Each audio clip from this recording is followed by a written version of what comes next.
नमस्कार, mega morning में आप सभी दर्शकों का स्वागत करता हूं मैं राहुल सौमित्र।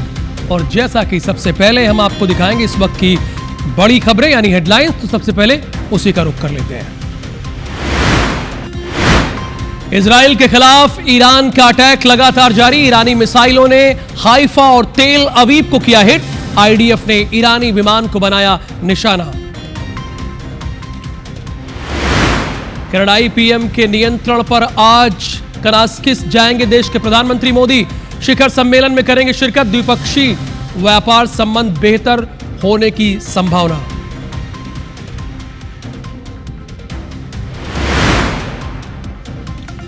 पुणे में इंद्रायणी नदी पर बना पुल टूटा। हादसे में 4 लोगों की मौत, 18 घायल। एनडीआरएफ ने 41 लोगों का किया रेस्क्यू। पचमढ़ी में बीजेपी के प्रशिक्षण शिविर का आखिरी दिन आज। रक्षा मंत्री राजनाथ सिंह करेंगे समापन। सीएम डॉक्टर मोहन यादव भी रहेंगे मौजूद। राजा रघुवंशी हत्याकांड मामले में नया खुलासा। वाराणसी कैंट स्टेशन पर युवती ने किया सोनम से मिलने का दावा। इधर दिल्ली के पुरुष आयोग एनजीओ के सदस्यों ने भी पीड़ित परिवार से की मुलाकात। रायपुर स्टेशन चाकूबाजी के आरोपियों को सबक। पुलिस ने जुलूस निकालकर करवाया उठक बैठक। कल पार्किंग मैनेजर पर किया था हमला।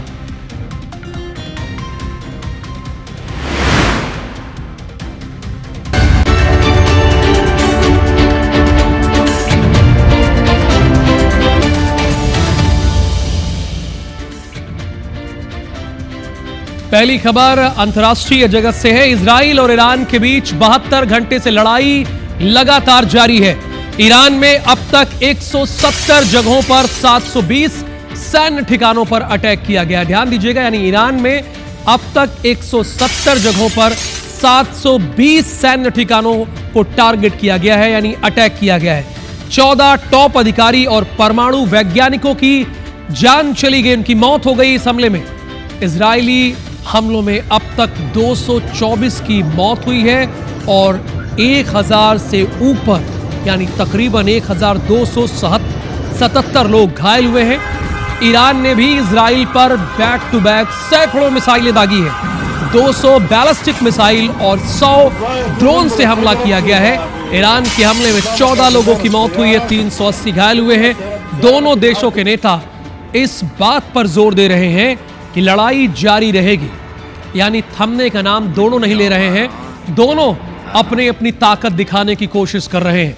इजराइल के प्रधानमंत्री बेंजामिन नेतन्याहू ने यह कहा है कि लगातार हमले करने की कसम खाई है और ईरान के इस्लामिक गार्ड्स कॉर्प्स यानी IRGC ने बड़ा जवाब देने का वादा किया है। इस बीच ईरान ने कहा है कि पाकिस्तान ने उसे गारंटी दी है कि अगर इजराइल ने तेहरान पर न्यूक्लियर हमला किया तो इजराइल पर न्यूक्लियर हमला करेगा। यानी इजराइल ने तेहरान पर न्यूक्लियर हमला किया तो वो इजराइल पर न्यूक्लियर हमला करेगा।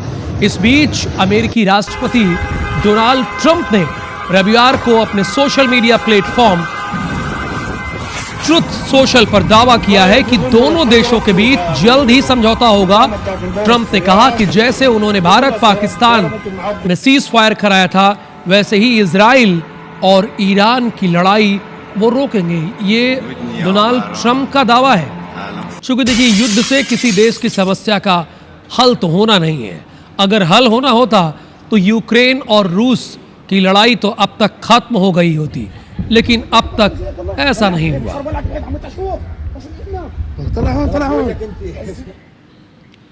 ईरान ने एक बार फिर इजराइल को हिट किया है। ईरानी मिसाइलों ने हाइफा को निशाना बनाया है। हाइफा पर अटैक का वीडियो सामने आया है। ईरान के हमले के बाद इजराइल में सायरन बजे हैं। हमले के बाद हाइफा में भारी नुकसान की आशंका है, इस बात की जानकारी मिली। इन तस्वीरों को आप देख सकते हैं कि वहां किस तरह की अफरा तफरी है। ईरान ने एक बार फिर से इजराइल को हिट किया है। इजराइल ईरान को हिट कर रहा है और ईरान इजराइल को। ईरानी मिसाइलों ने हाइफा को निशाना बनाया है। हाइफा पर अटैक का वीडियो ये आप देख रहे हैं, ये हाइफा का ही वीडियो है। ईरान के हमले के बाद इजराइल में सायरन बजे हैं।